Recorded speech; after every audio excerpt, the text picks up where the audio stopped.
Amigos, tenemos con nosotros dos abogados. La doctora Dianiris Perderó y el doctor Freddy Castillo.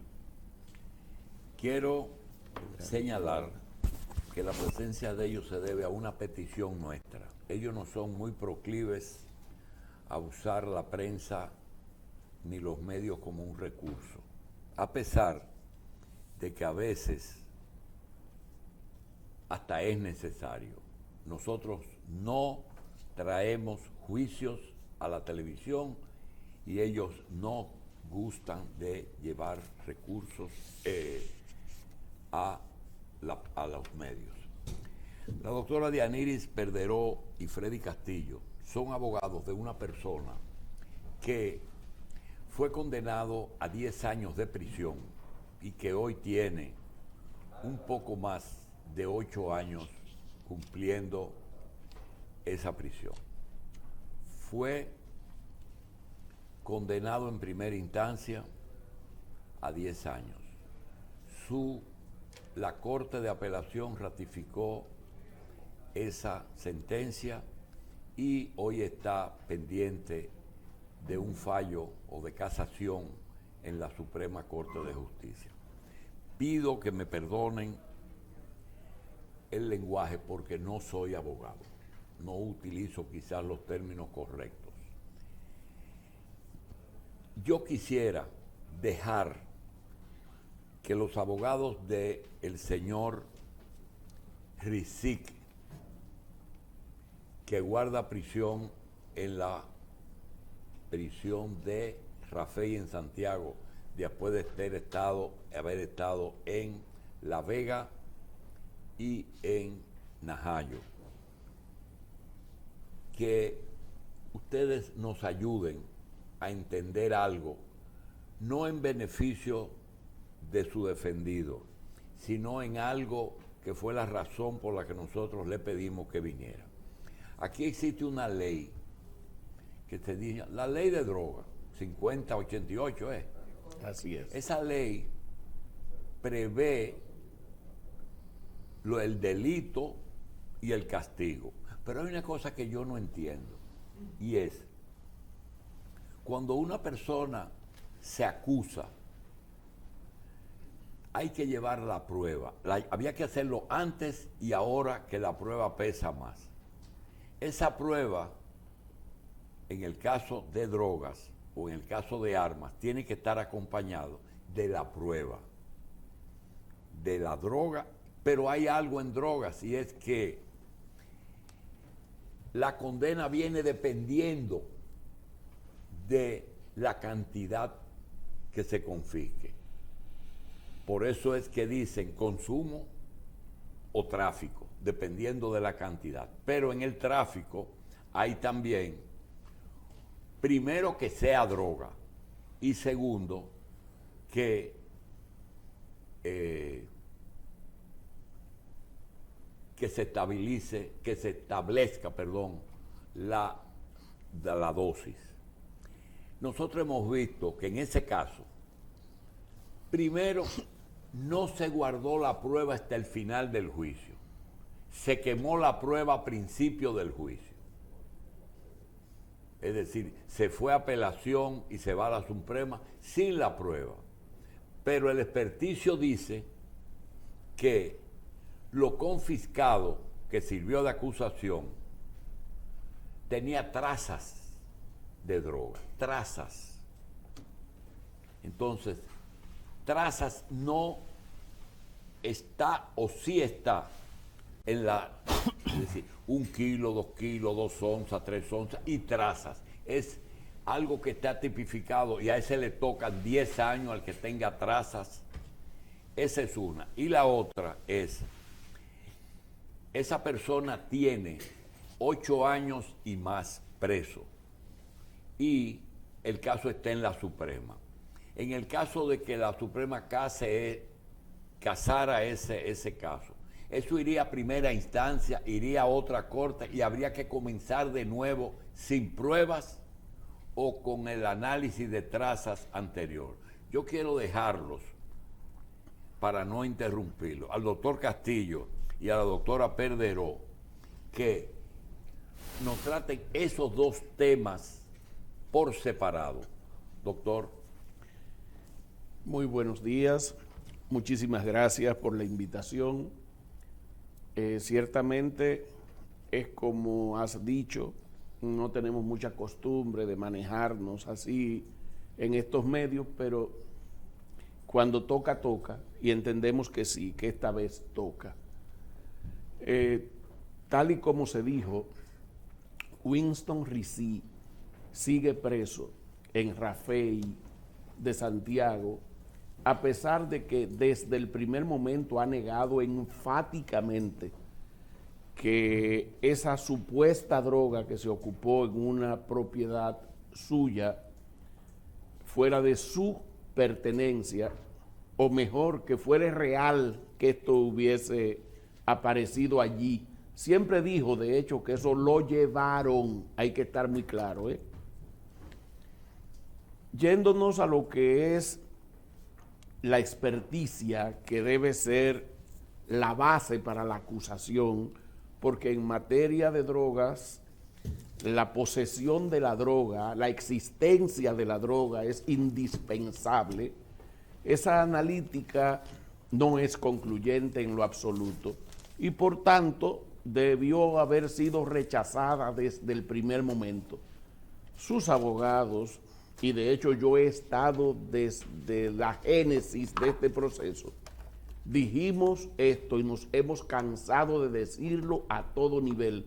Y hasta ahora, desafortunadamente, no hemos obtenido la respuesta que entendemos debemos tener, porque esta es una prueba absolutamente irregular y por tanto ilegal.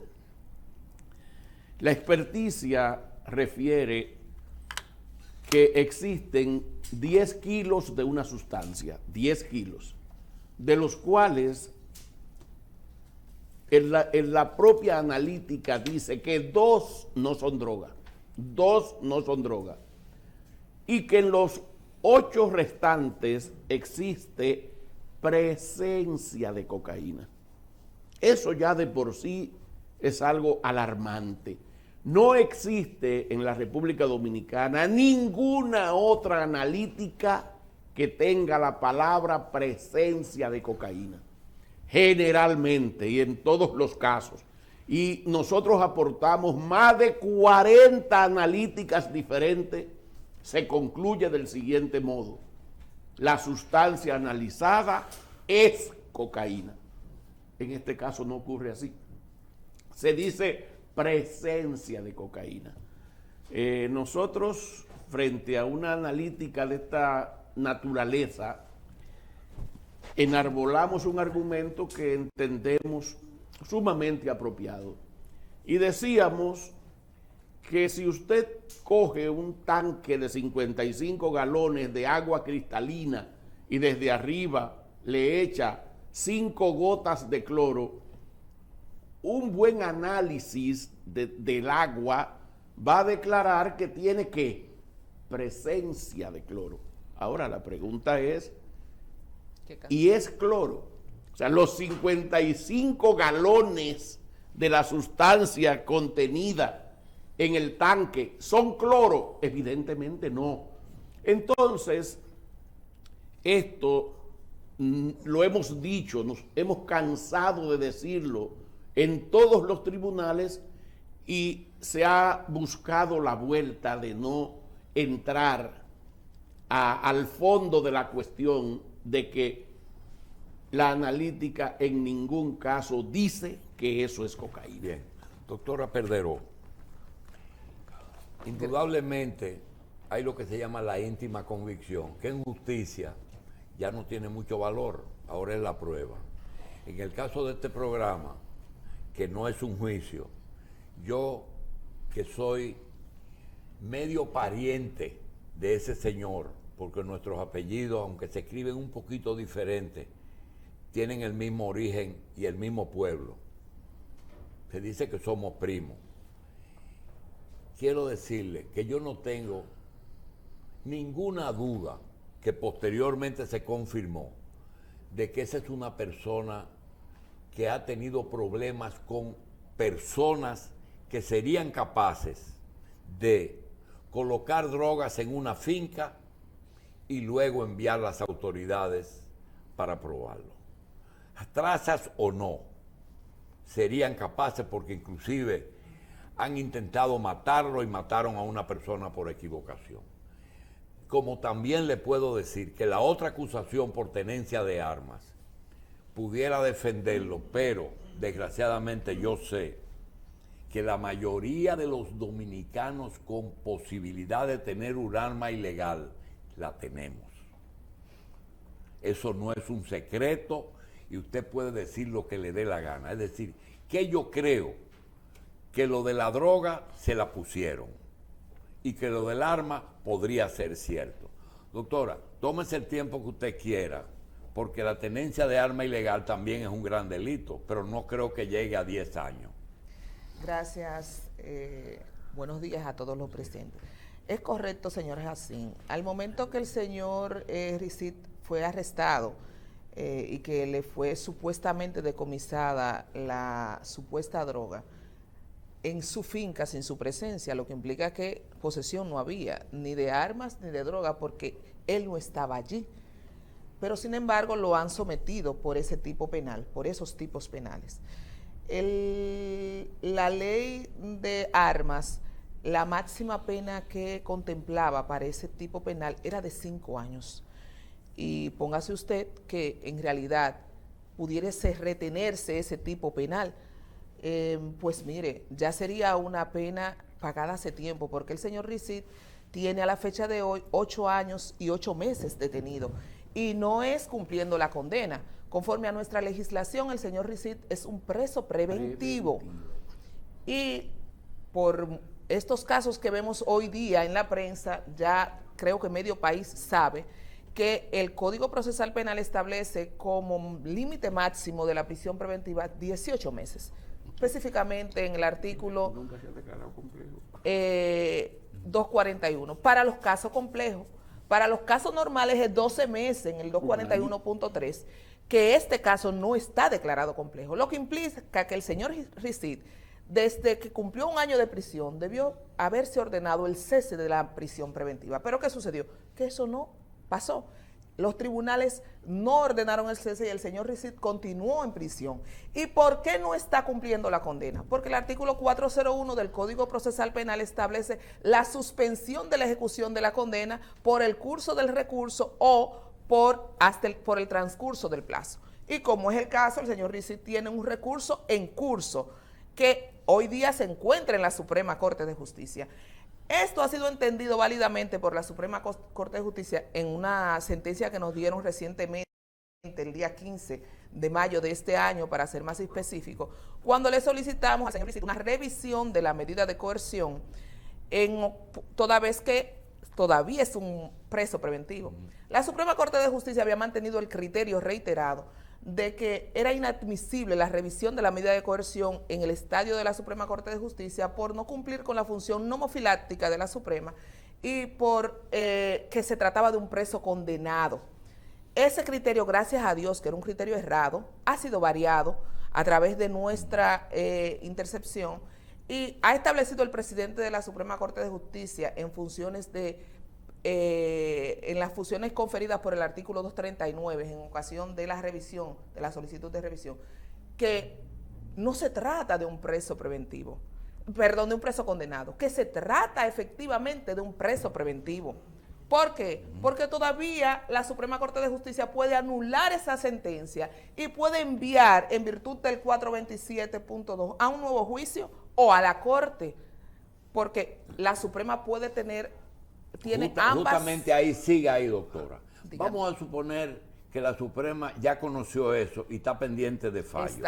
Si ese fallo confirma el juicio, el juicio de la Corte, sí, es decir, está confirmado los 10 años, él tendría que estar 1 año y medio más en prisión. Es correcto. Podría incluir en esa casación la medida de coerción y dice, sí, está casada, pero puede tener prisión domiciliaria el resto de la pena. ¿Puede hacerlo la Suprema sin No. enviarlo a un juez de la pena? No, si la Suprema ratifica, si rechazara nuestro recurso y ratificara la decisión de la Corte, la sentencia se convierte en definitiva y el único recurso que nosotros tuviéramos a mano sería el recurso de revisión constitucional, que lo interpondríamos. ¿Por qué? Porque hay violaciones de índole constitucional en el proceso del señor Ricí. ¿Cuál? La que señalaba el doctor Freddy usted hace un momento. Esa situación de las trazas o de la presencia de cocaína da al traste con que ese hecho no está tipificado. Y ello, entonces, estar condenado por un hecho que no está tipificado, conlleva una violación al principio de legalidad. Entonces eso será casado si prueban eso, Aspiramos. y eso irá a primera instancia que va, o a la otra corte. La Suprema puede dictaminar en ambas vertientes. Nosotros le hemos concluido primero solicitándole el nuevo juicio y que si no, es decir, a primer comenzar de grado, nuevo. claro, y que si no, bueno, primero le solicitamos a la Suprema que diera su Pero propia en decisión. los dos casos, doctor, ella habló muy claro y no un debate de ustedes. No hay problema. En el caso de lo que ella decía de la medida de coerción, ¿quién la puede variar? La Es decir, medida que de lo que le coerción, queda, tanto en la confirmación del juicio, La Suprema como puede enviarlo variarla, en esta sentencia. ahora, pero no puede confirmar, porque si confirma, entonces se convierte en definitiva. Exacto. Y si se convirtiera en definitiva, entonces el proceso iría al juez de la pena.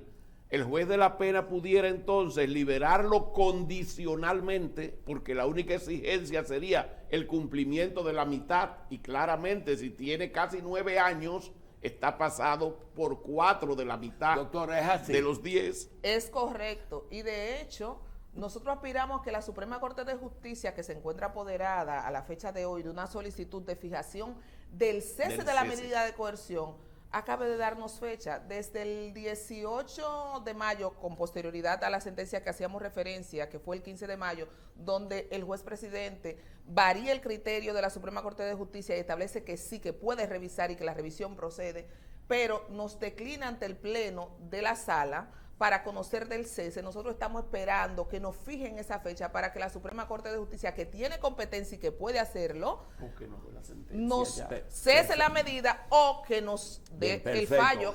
Repitiendo, nos quedan 4 minutos, 2 minutos para cada uno. Nosotros quisiéramos, yo he oído en tribunales que hay las exposiciones y al final las conclusiones. Este no es un tribunal, pero nosotros le pedimos a la doctora que nos diga a quién se dirige este programa, no al público, esto es al estamento judicial. Ya esa sentencia o está hecha y solamente falta publicarla. Diga cuál es su petición y después lo mismo que lo diga el doctor Castillo. Mire, yo entiendo que como Estado y como establece nuestra Constitución, en un Estado social democrático de derecho, hay principios que no deben nunca vulnerarse. Y ese principio de legalidad nunca debe ser vulnerado, porque cuando un estamento judicial, y más al nivel de nuestra Suprema Corte de Justicia, da una decisión que vulnera ese principio de legalidad, se lleva consigo no solo el principio de legalidad, sino la seguridad jurídica, porque es como que yo vaya cruzando la calle y no esté establecido que cruzar la calle es un delito y entonces me penalicen por cruzar la calle. Es a ese nivel. Entonces no tenemos seguridad jurídica y eso se traduce en una inestabilidad en el tren judicial. Entonces nosotros aspiramos a que la Suprema Corte de Justicia, una alta corte compuesta por honorables magistrados, todos aviesos conocidos de la norma, pueda respetar ese estado jurídico, ese estado de derecho y observar esa violación que contienen las sentencias que han condenado al señor Ricí por supuesto tráfico de droga, cuando la prueba principal no establece que existiese droga, sino presencia de cocaína en 7 kilos de no sabemos qué cosa, que podía ser harina, azúcar, royal, cualquier cosa, pero no sabemos qué era al día de hoy. Pocas veces he asistido a un juicio y oí en uno que fui un juez decide. Concluye, abogado. Vamos a concluir en dos sentidos. Escuchamos cuando dijo que usted creía firmemente que esa droga o lo que fuere eso le fue puesto a Winton Rici en su propiedad. Para establecer eso pedimos una investigación al Ministerio Público hace más de 7 años y eso no ha avanzado a ninguna parte. Usted está desde el principio. Desde el primer momento. Pedimos eso, quisimos que eso se estableciera. Posteriormente hubieron expedientes conexos donde se demostraba que sí, que había una intención aviesa y que habían personajes detrás persiguiendo el hecho de que Winton Rici no recuperase su libertad. Eso es una realidad. Y en otro orden, nosotros queremos pedir, aprovechar la oportunidad y pedirle a los honorables jueces de la Cámara Penal de la Suprema Corte de Justicia que por favor que dicten la condigna sentencia del caso de Winton Rici, porque a la fecha eso está bastante dilatado, tanto que posiblemente el caso de Winton Rici junto con el caso Peravia son los únicos que tienen mora judicial y en los que desafortunadamente los jueces de esa Cámara Penal... Una ñapita, doctor. Dígame. Quiere decir que ese juicio no ha terminado y ya él casi terminó la sentencia del primer... Así mismo. Así es. Él está Sin haber cumpliendo terminado sin el que Una condena anticipada. siendo un preso Es decir, preventivo. que él puede ser que si fuera descargado... Habría cumplido los 10 años como quiera. Ay, Dios mío. Señores, gracias. No, gracias a usted por Doctora habernos Pedro. Gracias a usted invitado. por de su verdad. espacio.